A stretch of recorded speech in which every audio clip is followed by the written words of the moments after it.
Xitoy hukumatining Uyg'urlarni bostirish harakati xalqaro keskin tanqidlanayotganda, ko'plagan davlatlarning tashqi ishlar ministrlari Xitoy hukumatini qattiq aybladi. Londonda chiqadigan Ichki ishlar xabarlari gazetining 16 noyabrdagi xabarda aytilishicha, Angliya bolalar va oila ishlari ministrligining sobiq ministri Tim Lawton Angliya tashqi ishlar ministri Dominic Raabga ochiq maktub yo'llagan. Mazkur ochiq maktubga Angliya parlamentining a'zolaridan Alastair Carmichael, Nusrat G'ani, Imron Ahmadxon, Shabana Mahmud, Layli Moran, Henry Smith qatorliq 20 necha kishi imzo qo'ygan. Maktubda ular tashqi ishlar ministrini Bingtuan va Xinjiang Uyg'ur avtonom rayonlik jamoat xavfsizlik nazorati, shuningdek Uyg'urlar diyoridagi bostirishga bevosita qo'mondonlik qilayotgan Chen Chenggu, Ju Hailun, Sun Jinlong, Wang Mingshan qatorliq 8 nafar Xitoy amaldoriga jazo berish masalasini o'ylashib ko'rishga da'vat qilgan. Shuningdek, jamoat xavfsizlik nazorati bilan Bingtuanning navbatdagi zo'r ko'lamlik bostirish harakatida ochqishlik rol o'ynayotganligini bakmu tafsili bayon qilgan.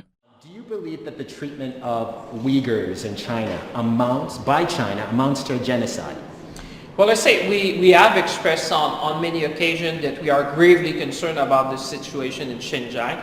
Kanadaning Yer shari xabarlari agentligining 16 noyabrdagi xabarda aytilishicha, Kanada tashqi ishlar ministri François Philippe Kanada parlamentidagi nutqidan keyin muxbirlarning navbatda Xitoy hukumatining Uyg'urlar qilayotganlarini siz qirg'inchilik deb qaramsiz degan savoliga duch kelgan. François bu vaqtda to'xtalib, o'zlarining Uyg'urlar diyoridagi vaziyatning navbatdagi jiddiy o'zgarishidan andish qilayotganligini, o'zlarining bu masalani Xitoy tashqi ishlar ministri bilan oshkora ham yipiqalda muzokara qilganligini, shuningdek bu masalani davomli kun tartibida tutadiganligini aytgan.